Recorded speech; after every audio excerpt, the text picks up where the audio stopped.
Good job putting together this podcast studio, by the way. Sure. Are we recording? We're recording, but before we start, we need to double back on something that you just told me that I feel like I can't quite process yet, which is that you have never officially gone and sang karaoke. I've never done karaoke. I know. I'm sorry to admit that. I guess we're all sharing here. So. Well, yeah. I thought this was like an open place for vulnerable conversations, well, but it's taken me how many episodes to get that? Yeah, out? no, we're at had like to work episode myself 16, I up to think. it, So yeah, I have never done karaoke. Is that bad? You haven't. You Are know you still gonna what? be friends with me? I just think. Did I just lose you as a friend? Well, Are you out?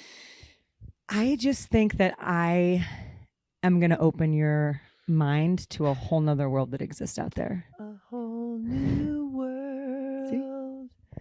Just Yeah. go with it. I did it. Bam, I'm done. Okay, so now Bye, you've done everybody. karaoke. We can do this episode. Let's go. I've always wanted to, but have you met my husband? The underground karaoke guru, Ed I McCaffrey. wish. I wish. That's like a fantasy of mine. What if, like I said, what if he's just like late night? He says he's at meetings with the coaches and he's really at some like speakeasy What would karaoke bar in Greeley underground, like somewhere.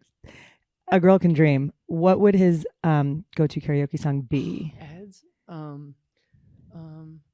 I believe the children are future. Wish them well and let them lead the way. Show them all the beauty they possess inside. Don't you think? I think if I ever walked into a speakeasy That's karaoke bar in the last Greeley time and Ed McCaffrey was like saying that. wearing a hat down low and just like sitting on a stool with a spotlight on him singing that song, I could just die. I would just die a happy woman because I would know that like Oh my God. the universe is as it's supposed to be. I would just probably start ovulating on the spot. Oh God. I'm Okay. kidding. Now Okay. let's Ed start this doesn't dance, episode. he doesn't karaoke. Okay. Welcome to your mom. Your mom podcast. Your mom's podcast. This isn't any podcast. This is your mother's podcast. My mom's podcast. Nah, dude, she's your mom. With Ashley Addison and Lisa McCaffrey. Your mom is a podcast. Shut up, dude. I'm Lisa McCaffrey, Ashley Adamson, mama four semi-adult boys who play who football. play football. Blah blah Blah blah blah blah blah blah blah. But also they have other Christian other McCaffrey, attributes. one of the newest additions to the 49ers, which we are Go very excited Niners, about. not minors. We are at Lisa's house in Podcast Colorado. Lisa's new podcast That we studio. converted to a podcast studio. Yeah, it was so nice of you to convert your entire home to a podcast studio. We got it soundproof. I and know, it's everything. Yeah, amazing and that the you turn great this lighting, around. I yeah. know. Hopefully you got our Halloween episode. If you didn't, I highly recommend you go watch that on YouTube. Great There was some for, weird stuff Halloween that costume happened ideas on for that. the next Yep. year. Mm-hmm. You're basically the slutty everything. Yeah. You're the slutty unicorn, the slutty dragon, the slutty skeleton. Mhm. That's what it is. That's So, exactly yeah, what it that's is. Yep. Just watching Ashley be slutty. Just That's like what high Halloween's school. about. Kidding. Just joking. Well, what's interesting about that, it's a great segue. You're so good at segues. Yeah. Just a natural. I really think ahead. We are going to do an episode on relationships. Not our relationships, because no one wants to hear about that. No. Boring. We are going to talk about how to manage your children getting into relationships. Right. Which you don't need to manage that. Let me That's right that's there. I think pretty much the whole Yeah. episode. Okay. You're done. Have a good day. Anyway, I believe the children are Teach them well and let them lead the way. Show them all the beauty they possess inside. Give them a sense of pride. to make it easier. I need my tea with honey. My voice. I know. It's a little bit late here. Thank you for staying up and doing this episode. I just Oh feel my like we're gosh, you're together and Right. we have a absolutely- new we podcast need to get studio. this done. So This is so fun that we're together. Yeah. okay, so you don't manage. No, you can't. If you try to manage, that's when bad things Okay. happen. Yeah. So the reason I think that this I'm is like, I'm a some timely guru, but that's what I'm conversation. saying. No, And but none you've of my been kids through are it. married or anything, but Right. they've been through several relationships. Yeah. So, yeah. So I think, but that's the thing is that I have, and I was just telling you this, this is timely conversation for a few reasons. One is I have had so many of my mostly male friends, coworkers who have teenage daughters who are just getting to be 13, 14, 15, 16, who are now starting to date. Good luck. And I think it's hard. And I think they're trying to figure out like, am I supposed to be that tough? Am I supposed to be accepting? Am I supposed to pretend like I don't know? How much am I supposed to ask? How much am I not supposed to ask? And obviously every relationship and every person is different, but I do think trying to figure out how to manage your own involvement in your kids' relationships is a whole thing. Right. I will start off by the fact that saying that I have a 5-year-old and 3-year-old. So How's those relationships are a little different. Yeah.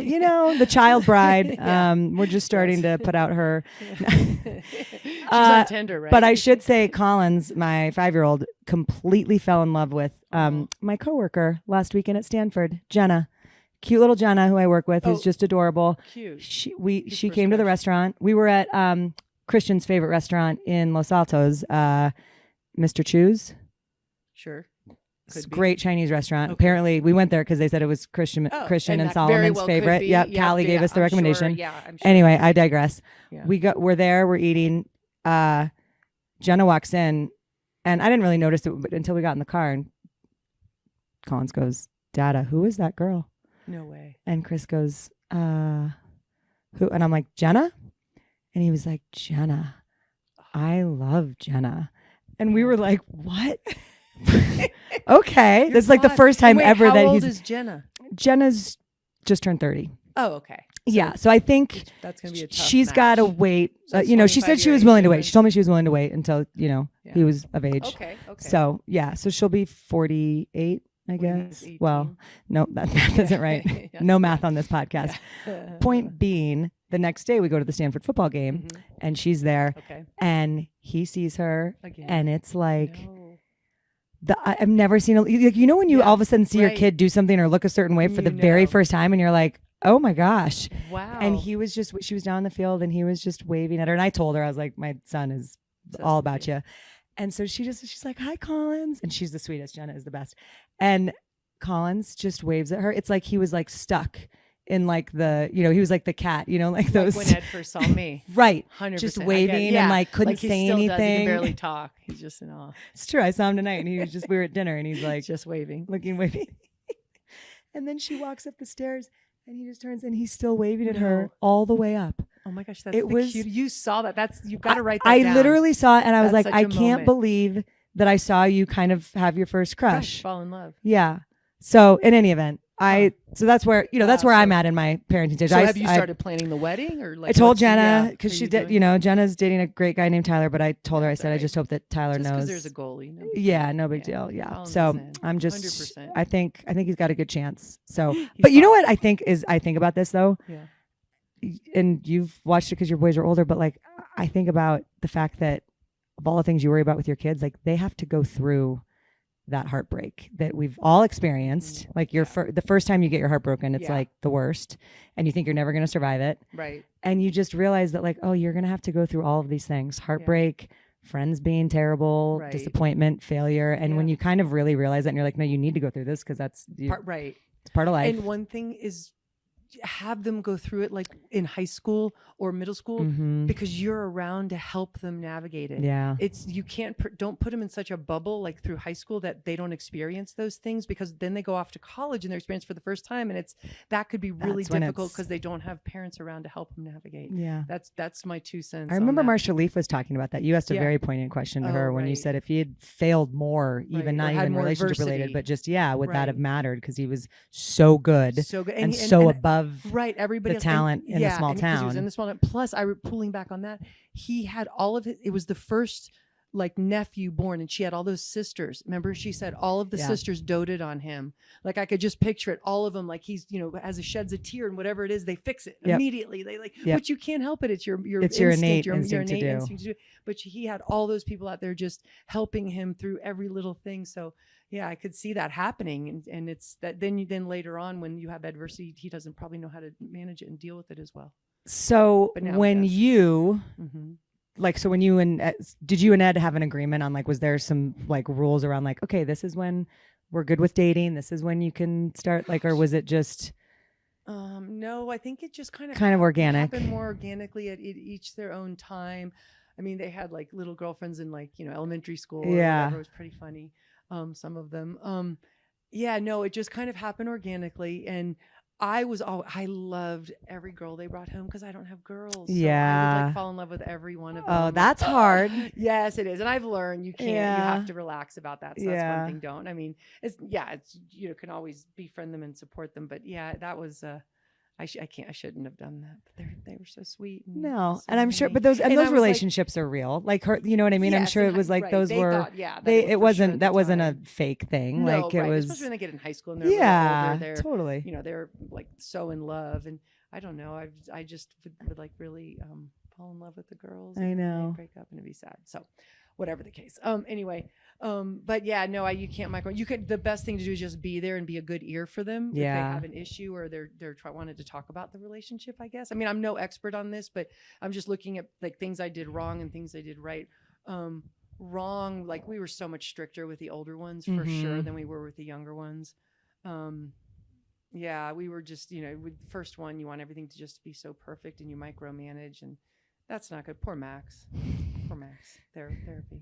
Yeah, that's where all the sponsorship money from this podcast is gonna go to his therapy. Right, his therapy now. He's actually doing awesome. He's doing great. He's doing awesome. Amazing girlfriend right now. Yes. All that we absolutely love. She's the director of football operations for UNC Greeley, and she's and fantastic. every time you talked about her to me, I can't wait to meet her. I hope know, that we I do. want to meet her so It bad. sounds fantastic, and that's what you want for your child. To me, when I think about it, I'm like, you want them to be happy, right? Like the most plainly thing, but that is finding the partner that makes them better. Yes. And hopefully your son or daughter, whatever, can make the other partner a better person. That's the key. And support each other. Yep. And sometimes it takes going through relationships to get there, to finally get there. And you hope that they've learned from, hopefully if the parents have a healthy relationship, they've learned from that and even made the next phase better. Yep. Hopefully. Yeah. But it is, it's really hard. And then you have to like I remember we set curfews for our kids, especially when they were younger. For sure. And other kids don't have curfews. And then Which we is look like the hard. bad guy. I'm like, come on, you guys step up. So No. yeah, there was a lot of that would go on. I don't know, a lot of pulling, a lot of tug of war stuff. But we were considered the stricter parents, I'll say that in general. Which I and think it wasn't is even okay. particular. We didn't say, don't date or anything, but we definitely had a curfew. We tried to make it age appropriate. And the thing that if you talk to my kids, they claim that we would make them turn their phone in. They would say it like 6 o'clock, but we really did make them turn their phone in at 10 o'clock at night. Where Ed was like, hey, I'm paying your bill and you have work and nothing good happens on school night after 10. Like during the weekends, obviously it wasn't this big deal, but how old when they, all through high school. So, but they would get their phone. When did you get their phones? Claims that when he came back from college, we took his phones, which we did as a joke though. It was a joke. He came out like, okay, turn it in the Put it in the basket, lock it up. Said, what? When did they get phones? When did you? Okay. And that was a big thing. Because this is a huge really thing. And so keep in mind when phones weren't as big a deal as they are now when they were coming along. So I think Christian would say he was the last one on the whole planet to get a freaking phone. I know that he would say that. Well, you clearly ruined his life. Yeah, he's messed up forever. But his was, I think it was, I want to say, was it middle school? I believe most of them were in middle school. Christian's Max might have been in high school, but freshman year. Yeah. But then definitely middle school, we said. And yeah, I think it was a little later than most. But that seems, to me, that still seems early. Okay. That seems early to me. Okay, yeah. I mean, they're kids. I see them in the grocery store, young, and I'm yeah. I hope they're playing on their parents' phone. But yeah, who knows? Whatever. I don't know, and I don't. That's a hard one. I mean, I'm like I said, I'm no expert on any of this. I just tried to do my best in what I thought was reasonable. And I don't know, whatever. Maybe I would love to get them on, get their opinion, what they would do. But Christian said one day, because when I have kids, I'm absolutely taking their phone away. Yeah. At 10, maybe at a reasonable hour. Right. Whatever, yeah, not 6 o'clock, but no, not 6 o'clock. Oh, yeah. Not like you strict, horrible parents. Yeah, what?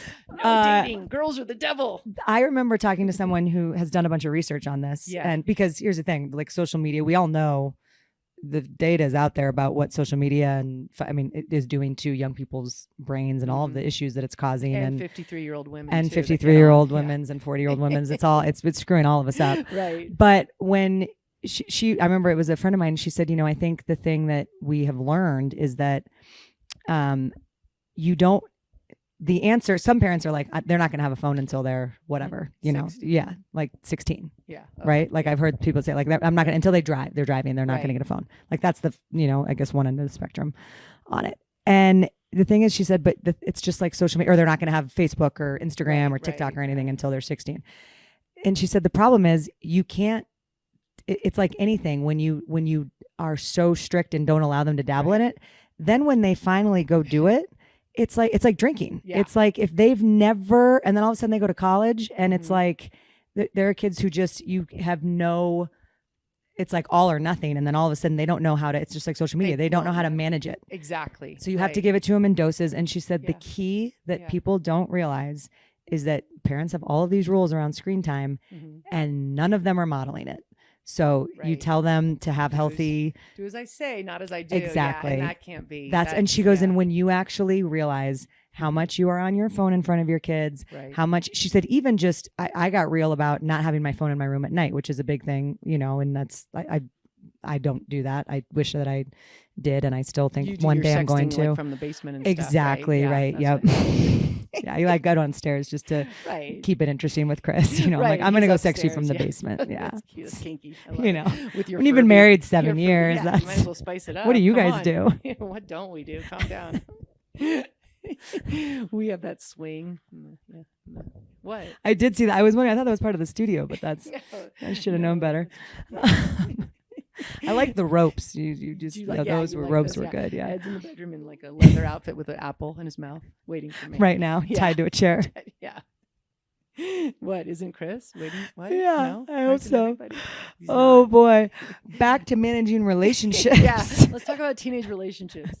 Well, one thing my kids did tell me later on, they said they did see things on the internet that they to this day believe they should not have seen at those ages. And I couldn't, I didn't monitor that. And I not that I could have, I don't know how I would have monitored it looking back. I think that's the reality of it. Yeah. You talk about it used to be if you wanted to go look at porn or naked women or men or whatever, you'd go buy a magazine at a store, which is a lot harder to do because you usually had to be 18 or get somebody to buy it for you.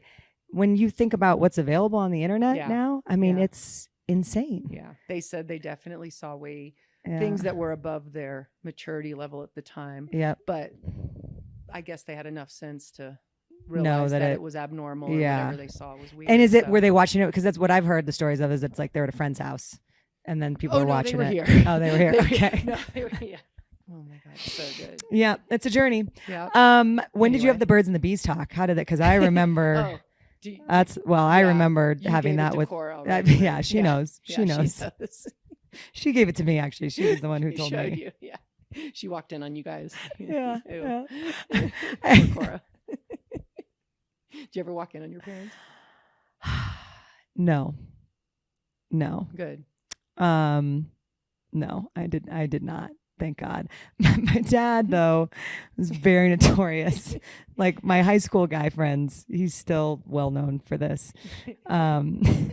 He would walk around in his bathrobe. Nice. And just everyone had seen my dad's balls. Everyone. So maybe that's a thing. It was like if you were a friend of mine. You've seen her. Yeah, and then it became a rite of passage in the family. Like my sister-in-law, my older sister-in-law, the first time we were having a baby shower for my younger sister, and she went up to hang some things from the balcony upstairs, and just there they were, and we were like, yeah, now you're officially part of the family. You've been married for whatever 6 years, but now you're part of the family. So yeah. Oh man, I have not had that pleasure of seeing your dad's balls. Well, yeah, you know what? Gosh. I guarantee you we can make that happen. To do this podcast. You thought it was because I liked you. No, I'm just dying to see your dad's nuts. Well, if you would just, there's a way cheaper way to do that. Let me Google. You didn't have to turn your whole house into a podcast studio. Yeah, really? Whatever it takes. I don't care. I've got to see those nuts. Oh man, I can't believe we're talking about my dad's balls. Still, and they started like hanging lower over the years too. I would imagine so. Oh, you haven't seen it lately? I haven't. I just don't have like a comparative. I haven't, a comparative chart. Ed!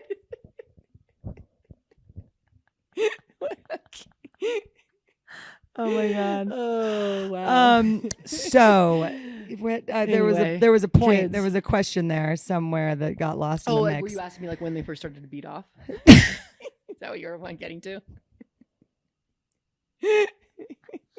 No. Oh. This episode is going even better than I thought it would. What I was asking when you had the birds and the bees talk. Oh, that. Sorry, yeah. Mhm. Max claims that Ed did it when he got back from college. He swears.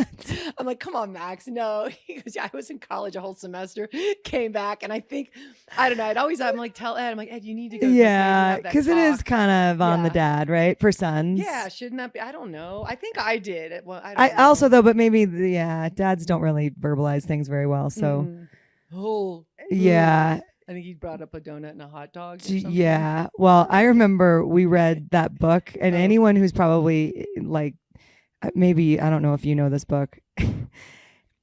I don't know the name of it. I've got to find the name of it, but I've had a few friends who are like, oh yeah, that book.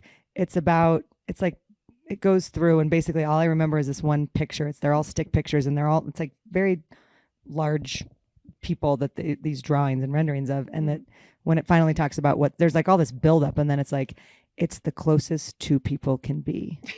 And like, that's how they describe sex basically. And I still remember reading that book and then being like, I don't get it. Like, okay, but that doesn't look very comfortable. Like I really didn't get it for a very long time, I would say. That's not very. It wasn't a good book. I don't recommend that book. Yeah. But I think it's just about and I don't know what the right answer is because I haven't had this happen yet. My niece, she asked me a couple of questions one time, and I was just kind of like, I don't think I'm supposed to be the one that has this conversation with you. So, but they say if they're asking, you should tell them. And that was, and credit to my sister-in-law who saw my dad's balls, the older one. Lucky. God, she's so lucky. This is, I think, going to be a big boost for my dad because he just had major foot surgery. So I think this is exactly what he's going to be just laying there. It'll take him a long time to cover up. Yeah, exactly. Yeah, so now it's probably the time to go. You should go to San Diego. Yeah, exactly. It's like, what's the address? Oh my God. In any event, she was very honest. Is your dad's balls. Yeah. Yes, those probably be our most watched episode. Yeah. Mm-hmm. Yeah, maybe we should rename the podcast "Your Dad's Balls." Your dad's. You think we'd get more subscribers? Yeah. Might help. But my sister-in-law was really. She was like, I just kind of told her, and when she was young, I mean, I think she was probably. I don't know exactly how young my niece was. My niece is very wise beyond her years, but. And I think when we make it so like we're just so you can't talk about that, which goes back to the conversation we were having the other day of like no one talks about women's bodies and no one talks about sex because we're all so like bottled up. And and there's oh my gosh. Well, did I ever tell you that Olivia? You know how we had quarantined here for 93 days with Olivia, her sister. We had 10 people living here and girls. And for people who are listening who don't know who Olivia is, Olivia Culpo, Christian's girlfriend. She's an influencer, which nobody quite knows what an influencer is, but she's killing it. But you were just telling me that she absolutely crushed it when she was here in terms of like she's a wizard. She's she started a business right here in the living room. I mean, in like 2 days, it was amazing. She did a business more than a mask. She made masks, and all the proceeds went to feed the hungry. I mean, that's amazing. It was pretty amazing. Yeah. Okay, so Olivia. 93 days quarantine. Yes. So a little pat on the back to me. She was actually really cute because she goes, I have to compliment you on something. She goes, your boys are so sympathetic and understanding, like when I get my period, going back to like talking about because I would get bad periods and I would talk about them all the time. That's good. And I would try to explain to them why I get a period, what it's like having a period, and the reason I have one is the reason you're here. I have to, women have to go through that. I mean, we have great high times, but during a period, it's not great. And I had bad ones. Like I had like fibroid tumors, which, a lot of people have. And so I'd get bad cramps. I'd have to take a lot of, some meds or whatever to combat the pain and the bleeding and stuff. Anyway, I'm fine. But, but I would talk about it a lot to my boys, and Olivia was really nice and said that, gosh, they're so understanding when we have our period. Cause she had a big thing with endometriosis. Oh, really that's bad. Right. She actually had a surgery for it. And, she's talked about it too, right? Oh, she talked about it a lot on her social media, which has been great. Which is huge. It helped a ton of people. Totally. So, these are the things we don't talk about, and they're a lot more common than you think. And even fibroid tumors, there'll be sometimes I was okay, and then all of a sudden they'd flare up out of nowhere. Like you don't know why. Then all of a sudden you'd have a really bad period. And so, what does that mean? What's the? It's and they're just like fibroid. They're just normal tumors and.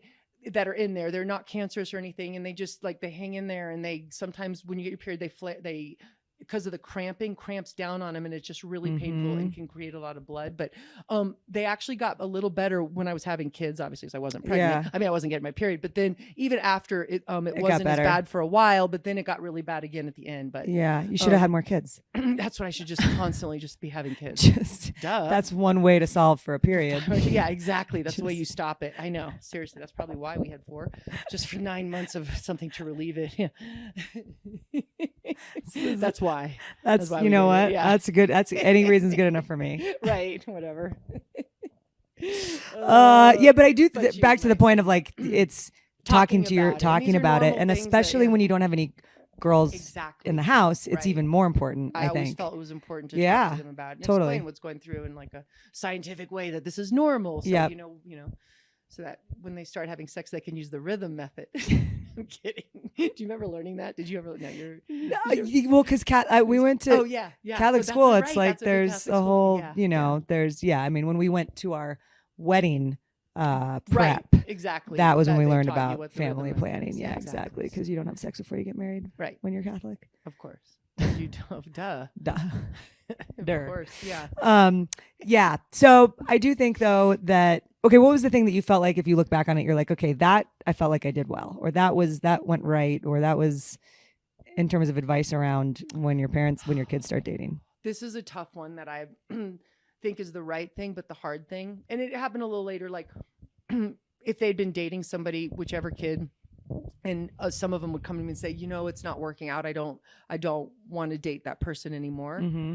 And they would let it linger, and I was like, no, that's as hard as it is, the right decision is to pull the Band-Aid, tell them how you feel, and cut it. It's the more humane thing to do. It's heartbreaking as it is, you have to do that, and you would want the same. It would hurt a lot right away, but it's better in the long run.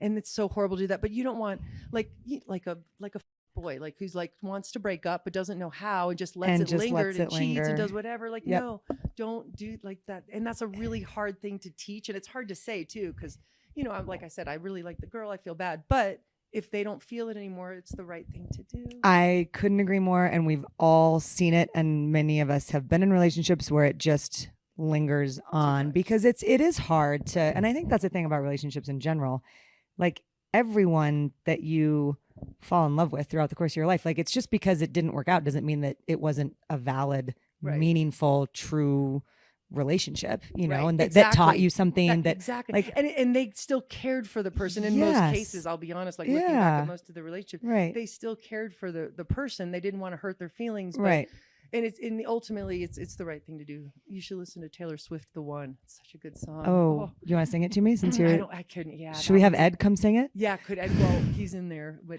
dressed with the apple. Yeah, okay, that's harder for him to sing. Yeah. I'll have to go to the Speakeasy Karaoke in Greeley on Monday nights. The One by Taylor Swift's a big one for him. He sings that a lot. He opens with Heal the World. Yeah. And then he goes T Swift and then Whitney. Good. Because you got to build. Right. I was in New York a couple weeks ago, and I got great karaoke advice because I love karaoke. Do you have a good voice? No, but you can. I think I do. And then I hear myself singing karaoke, and I'm like, oh, I don't have the voice that I think that I have. In your head, in my head, it sounds great, and then I listen to it, and I'm like, oh shit, that's not great. It depends on the song. Some songs I think I can hit. I always really wanted to sing though. That was always what I wanted to do. I would have loved to have been able to. Yeah. What's your go-to karaoke song? So there's a few, but the advice that I got, so I'll tell you what I love Bonnie Raitt. We've talked about Bonnie Raitt. I love Bonnie. Journey, When the Lights Go Down. Okay. Lights by Journey is excellent. There's a few Elton Johns. I guess that's why they call it the blues. I know that sounds a little, but that one's pretty good. There's a couple notes in there that are hard, but if you really go for it. And then a very underrated one that I just discovered thanks to my friend Maggie, Zombie by Cranberries. Really? Chris and I sang that song with such gusto that I think everyone left the bar that we were at while we were singing because it was so amazing. It was so emotional. Yeah, it was just very emotional. Do you think you should do like a remix of it and put it out? I think we should. I think I could. I mean, I still have a video of it, so I can share it with you. But the advice that I got from my dear colleague and friend Bob Schmelsley was, you can't always get what you want, but if you try sometimes, you might just finally get what you need. Yeah. That was the first thing he said. That's what I thought. The second part of that know, is Bob. you can't sing what you want to sing. You have to sing what the crowd wants you to sing. And I thought, I never thought about it that way. I'm up here singing for me Yeah. when I should be singing for them. But at a karaoke, shouldn't you be singing for yourself? Well, yeah, that's a good point. Yeah, not like screw you, it's Bob. a- That was bad It's advice. not like an Ashley Adamson concert. But It's like, this was when I discovered this is Bob, who's he went to TCU. He's oh, like this God, then why are great. you listening to him? Come He's on. He's a horn frog. Stop. Calm down, Bob. Really? he's up there in his like slacks and his like button shirt tucked in on this little stage singing No Scrubs. No. And it No. was one of That's amazing. the most amazing. And he's just like, a scrub is a guy who thinks he's fly, but he's also known as a busta. Like just being so sort of like cash. Yep. And everyone was just dying. Like the ladies were loving it. So, and that was when he said, he's like, you can't sing what you want to sing. He's like, I mean, whatever, but you just got to sing what the crowd wants you to sing. So that is all to say, I think I may have to revisit my karaoke, singing, Angel from Montgomery. Doesn't quite, no one likes it. I love it. I would sing Meek Mill's Dreams to Nightmare. Okay. Give me a few. I can't. It's explicit. Oh, okay. Are you allowed to do explicit songs in karaoke bars? Yeah. Oh yeah. I think that's part of it. Well, the do other that. great one. I don't even need the words. I got. Here's that. another I hot got tip. it. When we were in college So and we used to go good. to karaoke, Yeah. because we used to go to karaoke all the time in college, we would sing Meatloaf. Oh yeah. I would do anything for Dashboard love. Lights, yeah. I would do anything Oh. for love, which is like Oh. a 10-minute song. Wait. Just because we were assholes and we'd be like, we can do it, yeah. one song and This then is we'd all be about up you. there for Right. 10 minutes. And just Right. people would be so mad because that was their turn, but we'd Yeah. still be, because there's always another verse of that song. Always. So anyway, relationships and hot karaoke tips. That's what this episode is about. Yeah. Huh. Okay. But I do, back to your point of you Yeah. got to cut it off. Yeah. And That's it's one the of good hardest things thing think- to do. I don't know if I taught him to do that, but I would always, that was Yeah, my you advice I'd give encouraged him when they them. would come to me. Yeah. I'm like, it's Well, you very think you difficult. can stay friends. The people I that say, know. the reality is It's hard. there is probably, honestly, maybe one person who I've like that I think back on like a very serious relationship that I still would consider myself friends with, but we're not. I wouldn't even say we're friends. So basically, like, you have no friends in Colorado. I, 'Cause you you're my only friend in Colorado because we haven't dated Yeah, yet. because we didn't. 'Cause those are your high school years here. Your jokes are so good. Kidding. But I think it's hard because it's an emotional tie and same, Right. it's the same thing with, and when you're younger, it's really hard for you to understand that like that the person that you're with could have loved someone else in the same way. Like you're always, I think there's a jealousy that is very obvious when you're younger. Right. That is really hard. It's hard. I mean, I was jealous. Like I think that's just a normal thing of trying to, as you get older, trying to understand. Right. That's And then subsides you're as you like, get older. oh, I'm so glad. I said to Chris all the time, I'm like, I'm so happy that you dated those girls because like they helped you become by far the best version of you. Like if they hadn't taught you some of these things, like right. that, you don't want somebody that hasn't been in serious In relationships relationships. before and gone through exactly. I Right. remember my brother told me one time, he's like, you don't want to date anybody that hasn't had their heart broken. Yeah. And I was like, really? What does that mean? He goes, you don't want to date anybody that hasn't had their heart broken because they don't know what Right. it's like. That's true. I never heard that. That's Yeah. good advice. Yeah, it was That's very really good advice. What's the best advice you've ever received? I mean, particularly as a teen or when you started dating from your Oh, parents or your mom God, in that's a good particular? question. Your mom. My stepmom, Lee, one time said something and I never forgot it because when she told it to me, I remember where we were, but I didn't understand what she said, or I didn't understand it at the moment. But I think I was probably a freshman in high school. And she said to me, you want somebody who challenges you. Like you want to be with somebody who, and what kind of to the point that you were making earlier, she's like, you want somebody that challenges you. And I remember thinking, I'm all set. Like, I just want someone who's going to like celebrate me and kiss my ass and love me. And yeah. Like just, I was like, challenges me. Like, I don't really, you guys challenge me. I don't need to be, like school challenges me, like sports challenge me. I don't need I didn't get it. And then as I got older, and I've had this conversation with her many times since, like, I really understand it because you want someone that is going to push you to be the best version of yourself when you two are together. And hopefully you're doing the same. You are both bringing out the best of each other. And as you get older and your relationship evolves, right? Like that's the whole part of it is growing together and trying to make sure that you're pushing each other to be better version, and holding each other accountable. Loving and supporting is right. the And crux of all of it. Go well for someone, you try to build them up. And support but them, and that's probably the fine line too. And that's if I'm being totally honest and real about it. I think sometimes I will push harder than I should because I'm like, hey, I want this for you though. Like I want you to go. Right. Like, are you sure you don't want to go for that? Are you sure you don't want to this? You should go for the higher paying job because I got a lot of needs, like that type of thing. Right, exactly. Yeah, right, I get it. Not the job you love and has been your passion. Right, but yeah, like something so that I can eat bonbons bonbons and like because I got needs. More like that, right?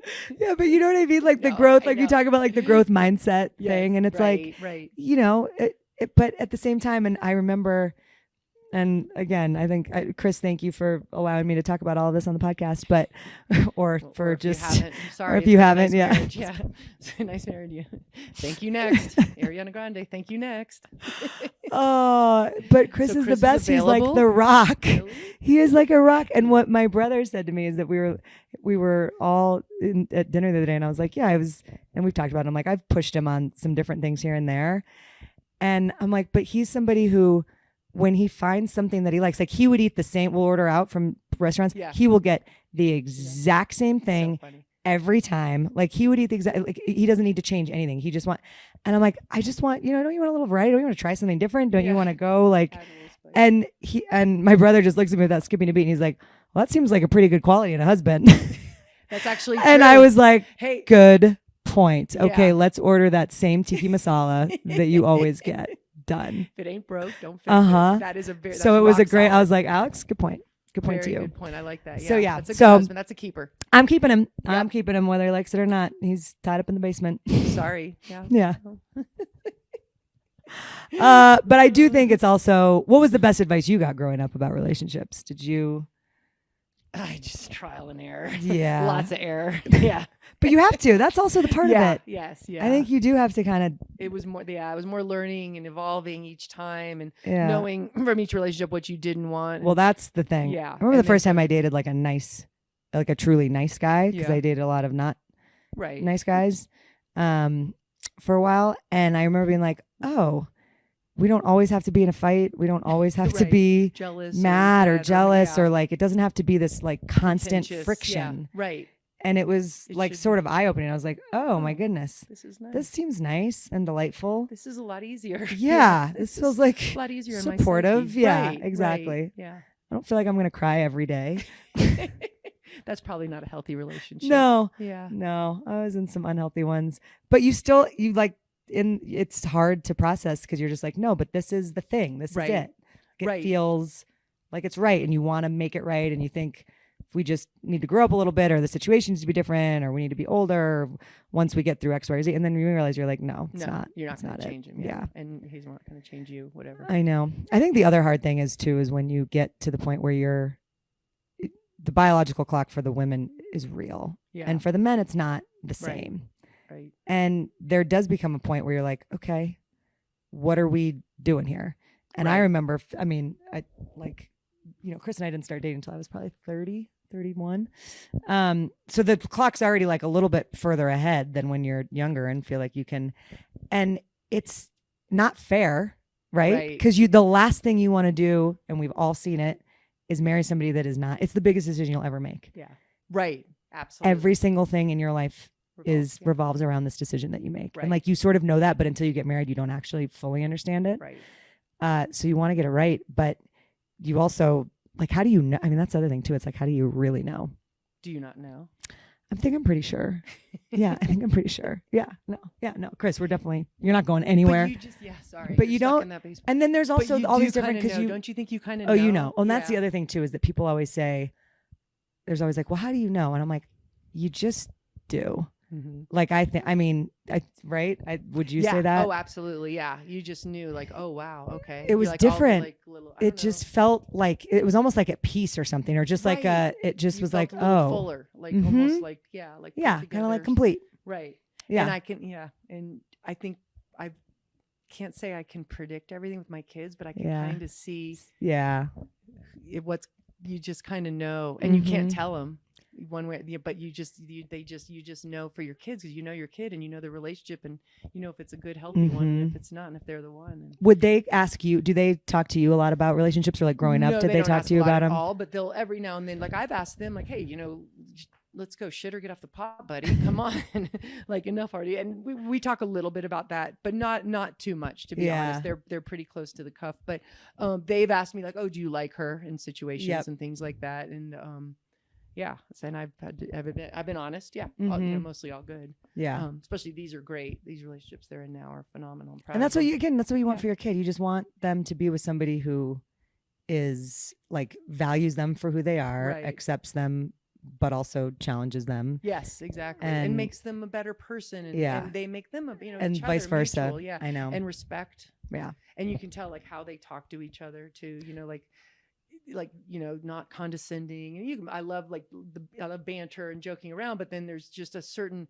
element you hear in some people's relationships that it's like a condescending tone, and either way, girl or guy. And I've heard that, and I'm like, oh, that's going to be tough to overcome when things get hard, because life's not always easy, and when things go wrong, it's hard to have a basis where one doesn't respect the other. To me, that's a sign that one doesn't respect the other. One of my biggest gripes, and I think we all fall into it. Your dad's balls. We all fall into those. Well, not me yet, but everybody else has. I'm left out. But go ahead. What's your biggest gripe? Second. I just think that women bag on their husbands way too much. Yeah. Sometimes very warranted. And you know what I mean? I think every vent sometimes, and I think venting is important, and I think but it goes both ways. Like I think like men do it, women do it. But sometimes I'm like, every now and then I'm like, what? All of a sudden we're like all sitting around. I'm like, what are we doing? Like, hey, they're not that bad. They're great. We're married to them. Right. Like we do love them. And they're all, I know your husbands, and they're all awesome. So, and part of that is just, marriage is hard. Like it's not, I don't want to say it's like the hardest thing ever, and some people make it more, but you have to work at it. It's not just something that just happens and continues to be easy. No, you absolutely have to work. I remember hearing somebody say it's like, you can't think of marriage as one marriage. It's like 5 marriages, because you have so many different points in your life. Like when you first get married, that's a marriage. When you start having kids, when you get older, when you are empty nesters, like all of these things. Right. Was it different? And I guess Ed's schedule is so busy, but like when Luke left, was there a readjustment period? It actually, I have to say, I was kind of nervous about it, but actually it was amazing. Yeah. That's it really good. Was. Yeah, no, it was great. It was. Now that he's coaching football, it's not so good anymore. Yeah. Now I either feel really sorry for him, or I want to rip his balls off. Yeah. One or the other. One extreme or the other. No, I'm kidding. I'm joking. No, but now it's actually very hard. But no, when it was actually really nice. We're like, oh, okay. Like I said, I was like, oh, this is going to be right. And I have a good friend who lives nearby. She had the exact same thing. Her daughter just left for college, and we were all worried about her. Give her 2 months. She's like, this is amazing. Like, this is so good. They're like, we've rekindled our relationship, and that's kind of nice. That's awesome. Yeah. It is. Cause then I think, and there are some couples that when the kids leave, there's nothing left there. More, which is sad. Which is really sad. I think it's really sad. Was just based around the kids. Yeah. So. And I will tell you, I have had plenty of, and it's all been men who have said, we're staying together for the kids. We're staying together for the kids. And first of all, that's like the worst thing you can say. There's been a few people in my life, and I'm just like, that is so like disrespectful of your wife and of your relationship and your marriage. Like if that's really the reason. And then, hey, guess what? The other thing is, you are teaching your kids. That's what you're showing them what a marriage is. Exactly. So you are not doing them. You are not staying together for the kids. The kids see right through this. 100%. They know more than you have any idea. I always say that kids mostly they just want to see their parents happy. Yes. And that doesn't mean fake all it. the time. That doesn't mean fake it, or you want to see. They have to see you go through struggles. I think that's a huge part of it too. And hopefully come out of it and whatever. But they really just want you to be happy. Mm-hmm. They do. They want your parents be in a loving relations, hopefully, and they really do just want each of their parent to be happy, and that's a good example to set if you can be happy the majority of the time. But I also think it's healthy to show them that you're not always healthy. Yes, it has to be that too. Yeah, and struggle and being able to fight and argue, but in a healthy way, and then also make up in front of them. That's like what the key is. Every time. Exactly. Do you know about the shoulder shimmy? Have I told you about the shoulder shimmy? No. Okay, this will be the last thing, and then we can wrap up this podcast because it's about to get us all. The show's going to get canceled probably afterwards. Well, maybe we'll get you fired. That's my dream. Yeah, I know. It's very this episode's come as close as we're gonna get. That's for damn sure. So Chris and I are both the second borns, and both of our older siblings are Birth order, that's a big birth one. order's huge. Yeah. Are that we're very close with both of them, and but we both were the younger sibling that was never validated in, like, you know, I'd know that I was right, and my brother Alex would be like, no. Wait, you're the Second. and there's only two. No. So I have two younger brother and sister. But Chris and Kate, so Chris, just two of them. Yep. Got it. But for a while it was just my younger brother and sister are younger. So for a while it was just my older brother and I. Got it. But it was always, you know, we would just, you'd argue and battle and all of those things. And I always wanted to, like, prove to him that I was right or that I knew. And he's so smart. And same thing with Chris's older sister. She's so smart. My brother is the best arguer of all time. Like, he literally came in second in nationals for speech and debate. Like, he should have been a politician, except I'm so glad that he isn't. He has morals and ethics. But he has morals and ethics. So exactly right. So we talked him out of it. But I never felt like, even if I knew I was right, he was always right. Wow. And so Chris and I ended up all of a sudden, like, when we kind of first started dating, we were maybe like 6-7 months in, getting in some, like, pretty heated fights about stupid shit. Like, we were playing a game one time and it was about what does a producer do? And, like, he thought that he knew. I'm like, this is the world that I work in. I think I know what a producer does. Right. And we got into, like, a pretty real, and this was on family vacation in Rhode Island. And who won? Well, the next day, I'm like, we're both still fuming. Did you sleep in the same bed? I think so, but, like, we went to bed at different. I mean, it was one of the first times I was like, oh, this is a real fight. Yeah. We were driving up to visit a friend of his who was at Middlebury at Breadloaf at the time, and who was our best man, actually, who is one of the best karaoke singers of all time, Max Stevens. Way. Yeah. And we realized, I don't remember exactly what the aha moment was, but I was like, I think we both all of a sudden realized that we both feel like we need to be validated in being right, and we need to be able to.